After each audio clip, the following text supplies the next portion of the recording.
Hey, I'm happy you're here. Skull and Bones beta just came out, and I want to talk about it. So the Skull and Bones beta has come and gone. The beta just ended today. It started on Thursday. What is time, man? And what kind of captain would I be if we didn't talk about it? Hi there, welcome to the channel. My name is Cade. I'm going to be your captain today. And I want to talk a little bit about Skull and Bones and just kind of give my first impressions on the game, just from my experience. You ever have something that you think you know how it's going to go and you think you know what it's going to be like, but you really hope you're wrong, and then you're just not? I feel like that was my Skull and Bones experience. So a lot of people know Skull and Bones was originally something that was kind of announced, kind of rumored before officially being revealed in, like, I think, what was it, 2017 was the official reveal. Assassin's Creed 4 Black Flag came out years and years and years ago, and a ton of people liked it. It was great. People loved it. So much that Ubisoft was like, okay, clearly people want a pirate game. Let's make a pirate game. So they did, and they called it Skull and Bones. I remember throughout the years, there were so many different rumors about what this game was going to be and what it might kind of look like. And as the game changed, the gaming industry kind of changed as well. And so the game would like start to develop, and then the industry would kind of shift, and then they'd be like, cool, we'll kind of pivot to match that. So eventually we get to the games as a service MMO world that we live in now, where everything has seasons, whether you like it or not. And so that's the Skull and Bones that we got. I'm probably going to do a video later on kind of tackling my thoughts on the game more comprehensively and after full release. But I did want to make a video kind of just following the weekend beta, which ends today at the time of recording. Kind of just exploring my thoughts on the game at first. The first couple levels that you're able to get into in the beta, because they did cap it. You can't just reach max level in a few days, because some people, I guess, are just able to do that somehow. And so I wanted to make a video where I just kind of talk about my thoughts on it so far and what I think of the game that they've made. So coming from Assassin's Creed Black Flag, a lot of people had a lot of things that they wanted this game to look like over the years. A lot of people have been projecting on what their pirate game would look like, ideally. And I'm no different. I knew what I wanted the game to be. I knew what I had hoped it would be. But over the years, and like as more details about the game and more information came out, for example, I knew my idea of the game was in trouble when I heard that they were doing a multiplayer only game. Like it's going to be a multiplayer experience. Right out the gate, I was already like, okay, damn it. Like I wanted so badly to have like a cool narrative driven single player experience, because like for a long time that was all I could play. I mean, when this game got announced, I don't even know if I had internet yet. I couldn't even predict where the industry was going to go as far as multiplayer games and stuff like that. I was still on board, and so I wanted to kind of keep my hopes up. But then the final release date got more locked in, and so Ubisoft started doing more and more closed betas. They did influencer events. They did things like that where people could get their hands on the game. And with every bit of information that got revealed and released, my interest in the game kind of just diminished over time. But at the end of the day, it's a pirate game, so I was going to play it. But that also means that I know what I'm getting into, and I'm not really expecting great things from it, which in a way does kind of improve the experience. You know, if you go into a game thinking this is going to be fantastic and it just poops on all your dreams, then you're going to be more upset. But when you go in kind of knowing what it is, you're less likely to be upset. So a couple thoughts on the game. So it is a looting pirate game where you sail around completing these various live service kind of quests. Go collect this, deliver it to this person.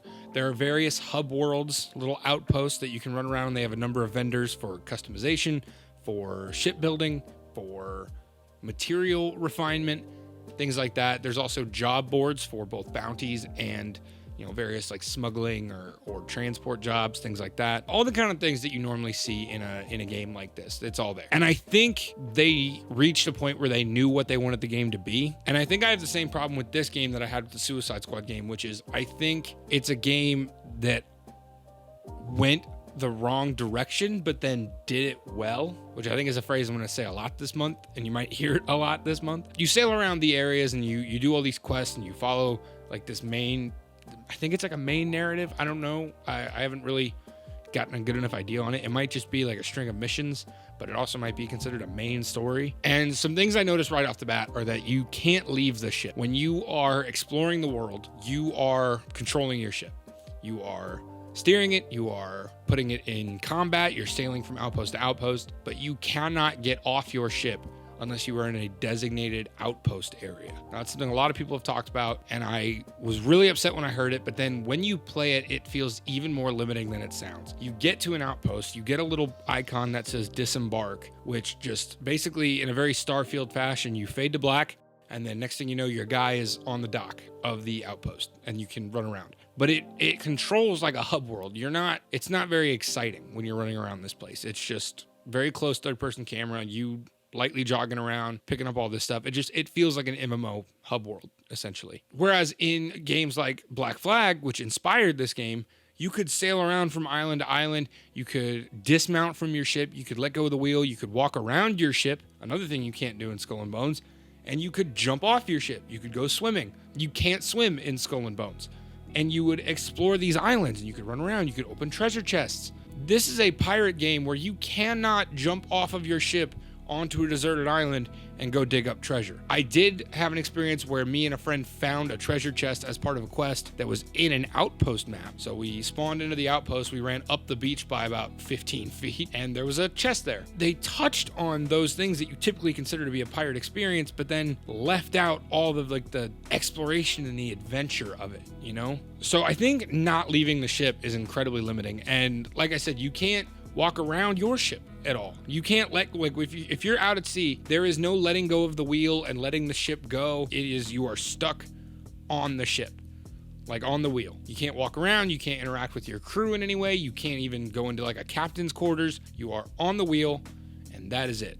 That's the whole experience of being on the ship, which is kind of a problem in and of itself, in my opinion. I get what they were going for, but I don't necessarily agree with it. But what makes it even worse is I think the camera choices, which can either be really great or really lackluster, because you have these cool views where you can basically sail in what I call travel camera, because in Black Flag, it was the camera where if you go into full sail, like travel speed, it does this big view of the whole ship. Or you can do first person, where you're at the wheel, you're looking at your hands and looking at your ship and everything. Or you can do crow's nest view. I like that. I think that's fine. I think the crow's nest view is cool. The view from the whole ship looks awesome. But from what I have played and from what I can tell, there is not an option to have the camera be just a little bit behind your character like it was in Black Flag. And I keep comparing this to Black Flag because this game only exists because Black Flag did so well, and it's made by Ubisoft. Like, it's made by the same company as kind of a spiritual sequel. So that's why I keep comparing it to Black Flag. I'm not saying, oh, why do you have to be everything Black Flag was?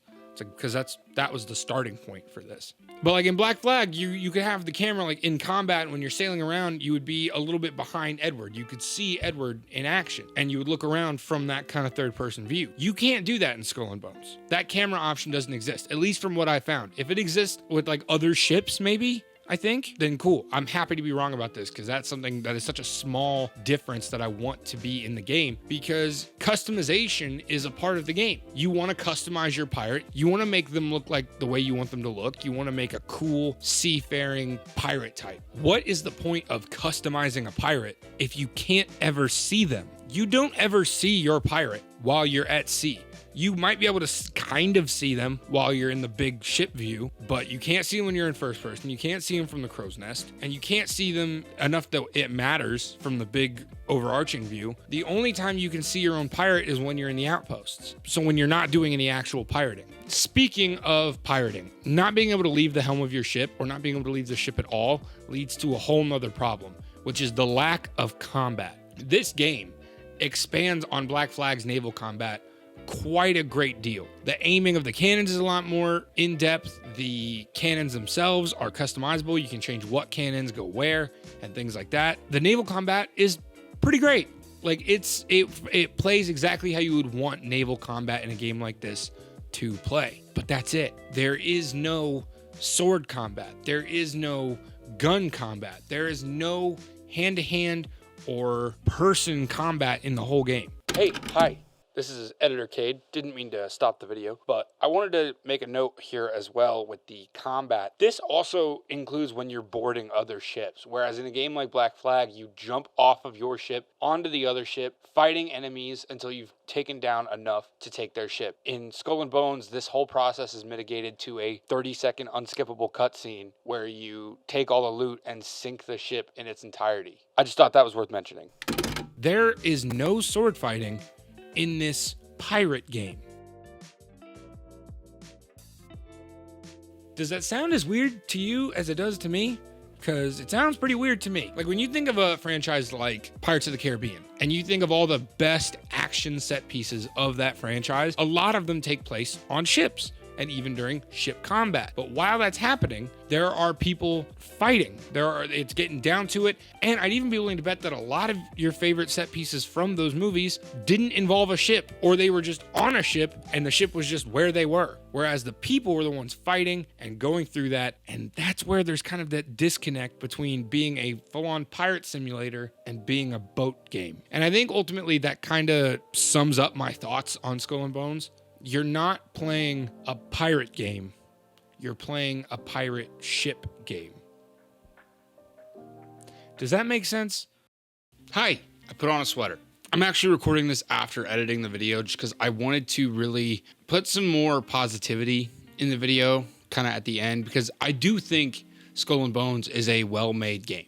I think it ran very well, which if that's our new bar in gaming, then that sucks. But it is still a fun game for what it's worth, for what it is. I don't know that I would pay $70 for this game. I know that getting a chance to play an open free beta, I was like, cool, I'll do it. I want to see what we got going on. I want to see what it's all about. But I do think the game is fun. I think sailing around with my buddy, doing some pirating, the naval combat was engaging enough. It was kind of relaxing to just kind of sail around as well. The visuals look great. The water physics look great. The graphical quality was really good.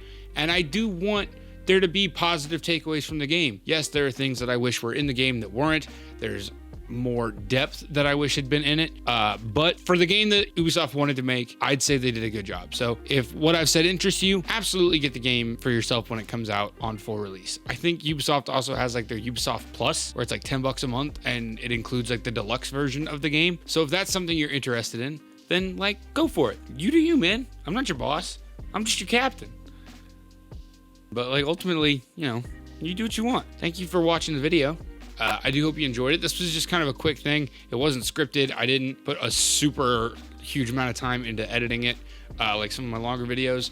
But hopefully you enjoyed. Hopefully stick around for my next video. And if you haven't seen it already, go check out my last video, the It Takes Two video. I made that as a special project for Valentine's Day, and I'm really happy with it, and I want more people to see it. So if you're interested, go check that out, and like I'll catch you in the next one. See ya.